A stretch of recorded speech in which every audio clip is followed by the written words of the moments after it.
Bonjour à tous, moi c'est Valérie et aujourd'hui je vais vous lire ce livre qui s'appelle Jésus et la fosse aux lions. On y découvre ce que Daniel nous apprend sur Jésus.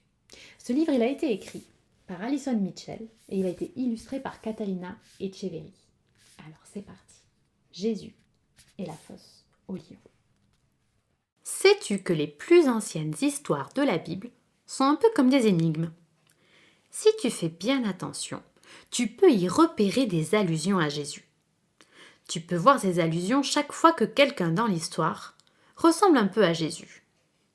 Dans cette histoire, il y a beaucoup de lions. Mais vois-tu ce lion très spécial sur la page d'à côté ? Chaque fois que tu le verras, cela voudra dire qu'il y a une allusion à Jésus dans le récit. Ce livre raconte la passionnante histoire de Daniel. Ce qui la rend encore plus intéressante, c'est que tu peux justement y trouver des allusions à Jésus. Es-tu prêt à commencer l'histoire ? C'est parti ! Est-ce que tu as des petites habitudes ? Tu aimes peut-être chanter dans le bain, ou te tourner les pouces, ou peut-être que tu préfères mettre tes doigts dans le nez. Bark ! Voici l'histoire de Daniel, qui avait lui aussi une habitude. C'était une très bonne habitude, mais elle lui a causé de gros ennuis. Daniel connaissait Dieu, le seul vrai roi qui règne sur toutes choses et sur tout le monde. Daniel aimait beaucoup Dieu. 3 fois par jour, il s'agenouillait devant sa fenêtre pour prier. Prier, c'est parler à Dieu. Nous pouvons lui parler n'importe où, n'importe quand et de n'importe quoi. Ça, c'est une très bonne habitude. Mais comment une si bonne habitude pourrait-elle causer de gros ennuis ? Daniel travaillait pour Darius, le très puissant roi de Babylone. Daniel faisait tellement bien son travail que le roi voulait que ce soit lui qui dirige tout le royaume. Mais les autres serviteurs du roi Darius n'aimaient pas Daniel et ils n'aimaient pas non plus le Dieu de Daniel. Ils ont donc décidé de faire quelque chose pour que le roi soit en colère contre Daniel. Ils avaient juste un problème. Daniel n'avait rien fait de mal. Rien du tout. C'est alors qu'ils ont eu une idée. Et s'ils se servaient de l'habitude de Daniel pour lui attirer des ennuis ? Les ennemis de Daniel ont poussé le roi Darius à créer une nouvelle loi. Cette loi disait qu'il était interdit de prier qui que soit d'autre que le roi pendant 30 jours. Et si quelqu'un ne respectait pas cette loi, il serait jeté dans une fosse remplie d'énormes lions, des lions affamés. Oh non! Qu'allait faire Daniel ? S'il obéissait au roi de Babylone, il serait en sécurité. Mais s'il voulait obéir à Dieu, le seul vrai roi qui règne sur toutes choses et sur tout le monde, il devait continuer à prier. Et cela voulait dire que Daniel allait servir de nourriture aux lions. Être en sécurité ou servir de nourriture aux lions ? Qu'est-ce que Daniel allait choisir ?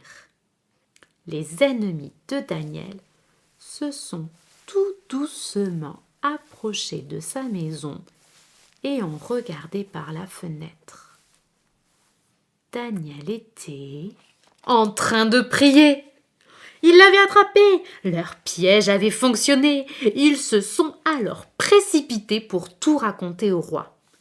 Daniel allait bientôt servir de nourriture aux lions.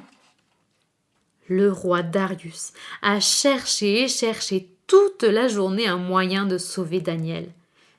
Mais il n'a rien trouvé. Même le roi n'était pas capable de changer la loi. Alors, à la tombée de la nuit, les soldats du roi ont emmené Daniel vers la fosse remplie d'énormes lions, des lions affamés, et ils l'ont jeté dedans. « J'espère que ton Dieu pourra te sauver, » a dit le roi. On a roulé une grosse pierre sur l'ouverture de la fosse, et tout le monde est allé se coucher. Mais le roi n'arrivait pas à dormir. Toute la nuit, il s'est tourné et retourné dans son lit. Au petit matin, il s'est précipité vers la fosse. « Daniel, ton Dieu a-t-il réussi à te sauver des lions ?» a demandé le roi. Puis, il a écouté. Une voix s'est élevée de la fosse. « Oui, ô roi, je ne suis pas blessé. Dieu a envoyé son ange pour fermer la gueule des lions. Dieu m'a sauvé, car je n'avais rien fait de mal. Rien du tout. » On a tiré Daniel de la fosse et il n'avait pas la moindre égratignure. Daniel avait fait confiance à Dieu et Dieu l'avait sauvé. Puis comme le roi Darius était un roi très important, il a écrit à tous les peuples de tous les pays du monde entier. Il a dit : « Le Dieu de Daniel est le Dieu vivant. Il est le seul vrai roi qui règne sur toutes choses et sur tout le monde, maintenant et pour toujours. Il sauve son peuple. » Fin. Non, ce n'est pas du tout la fin. Il est temps de rechercher les allusions à Jésus. Retourne en arrière et regarde à nouveau les images du livre. Il y avait beaucoup de lions dans cette histoire, mais as-tu repéré le lion très spécial ? Il apparaît chaque fois qu'il y a une allusion à Jésus dans l'histoire. On rencontre ces allusions à Jésus chaque fois que Daniel ressemble un peu à Jésus, le Fils de Dieu. As-tu trouvé les 4 lions ? Voici ce qu'ils signifient. Les ennemis de Daniel voulaient se débarrasser de lui. Alors ils ont essayé de lui causer de gros ennuis. C'est aussi ce que les ennemis de Jésus lui ont fait.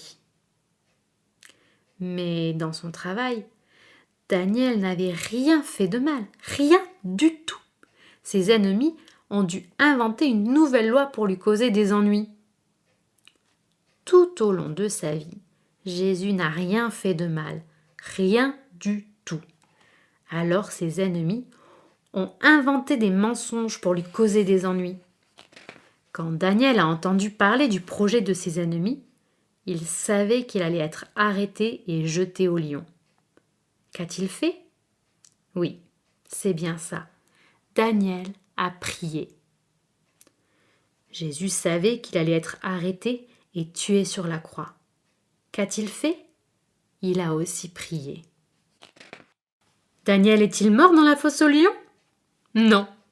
Les lions avaient très faim, et quand Daniel a été jeté dans la fosse, il n'avait pas une seule chance de s'en sortir. Mais Dieu, le seul vrai roi, qui règne sur toutes choses et sur tout le monde, a fait sortir Daniel de la fosse. Jésus est-il mort sur la croix ? Oui. Oui ? Oui. Jésus était vraiment mort. Mais ensuite, Dieu a retiré son fils de la mort. Et tu sais ce qui est extraordinaire dans tout ça ? Dieu promet aussi de retirer de la mort tous les amis de son fils, afin qu'ils vivent pour toujours avec lui. Dieu peut-il réellement faire cela ? Oui, il le peut. Il l'a déjà fait. Un jour, tous les amis de Jésus vivront avec lui pour l'éternité. En attendant, nous pouvons faire comme Daniel et parler au seul vrai roi, qui règne sur toutes choses et sur tout le monde. Et nous pouvons le faire chaque jour.